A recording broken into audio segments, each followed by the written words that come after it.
मराठ्यांचं वादळ आज मुंबईच्या दिशेने जरांगे पाटील घेऊन निघालेले आहेत। त्यामुळे मराठ्यांच्या आरक्षणाचा प्रश्न गंभीर आहे। शेतकऱ्यांचे अनेक प्रश्न आहेत।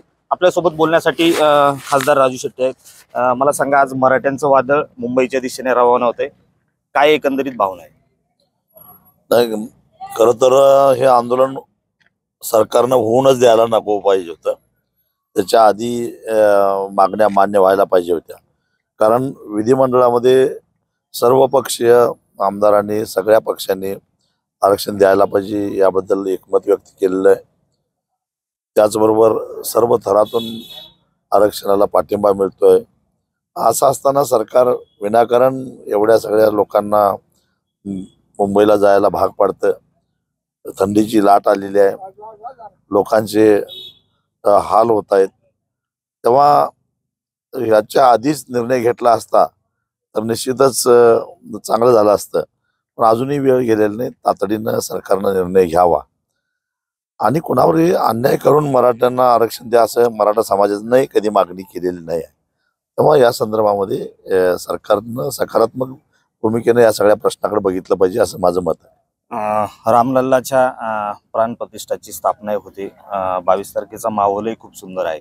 त्यातच आंदोलन, शेतकऱ्यांचे अनेक प्रश्न आणि काल पवार साहेब म्हटले की भाजपकडून रामाचा वापर हा राजकारणासाठी करण्याची शंका उपस्थित केली। तो तर अनेक दिवसापासून होतोय, त्याला काही स्पष्टच आहे की नाहीतर मंदिर पूर्ण न होताच लोकार्पण करण्याची काही गरज नव्हती।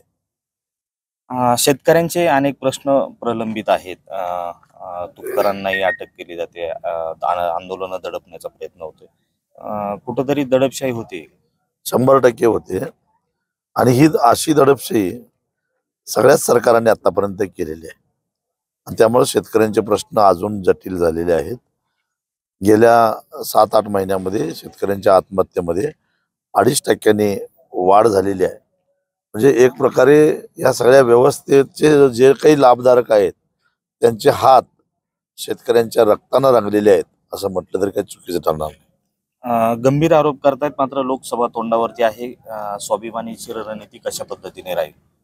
स्वाभिमानी शेतकरी संघटनेनं वेळोवेळी स्पष्ट केलेलं आहे की आम्हाला आता ह्या सगळ्या आखाड्यांचा, या युत्यांचा अनुभव आलेला आहे, कंटाळा आलेला आहे या सगळ्या गोष्टीचा। सत्ता गेली की शेतकऱ्याची आठवण येते आणि सत्ता आली की शेतकऱ्याचा विसर पडतो। हा अनुभव गेल्या 25 वर्षामध्ये आम्ही घेतलेला आहे। त्यामुळं आम्ही आमची भूमिका घेऊन मतदारांच्या समोर जाऊ। मतदारांना जर पटलं तर आम्हाला ते मताचं पाठबळ देतील, नाहीतर सोडून देतील। ही आमची सरळ आणि रोखठोक भूमिका आहे। आपण युतीमध्ये किंवा महाविकास आघाडीमध्ये कुठं जाणार आहात? आता मी एवढं स्पष्ट बोलल्यानंतर आता प्रश्न विचारताय, हेच आश्चर्य आहे। नक्कीच पुढच्या काळामध्ये लोकसभाच्या निवडणुका लागल्यानंतर मतदारांपर्यंत आपली भूमिका घेऊन जाणार आहे। मात्र मराठ्यांचं हे जे आंदोलन आहे हे सरकारने वेळीच थांबवायला हवं होतं आणि मराठ्यांना आरक्षण द्यायला पाहिजे होतं, असंही मत राजू शेट्टींनी व्यक्त केलं। रोहिदास गाडगे, साम टीव्ही न्यूज, मनसर, पुणे। देश विदेशातील प्रत्येक घडामोडींचे लाईव्ह अपडेट मिळवण्यासाठी आता साम टीव्हीच्या सर्व सोशल मीडिया प्लॅटफॉर्मला लाईक, फॉलो आणि सबस्क्राईब करा। तसंच सर्व नोटिफिकेशनसाठी बेल आयकॉन प्रेस करायला विसरू नका।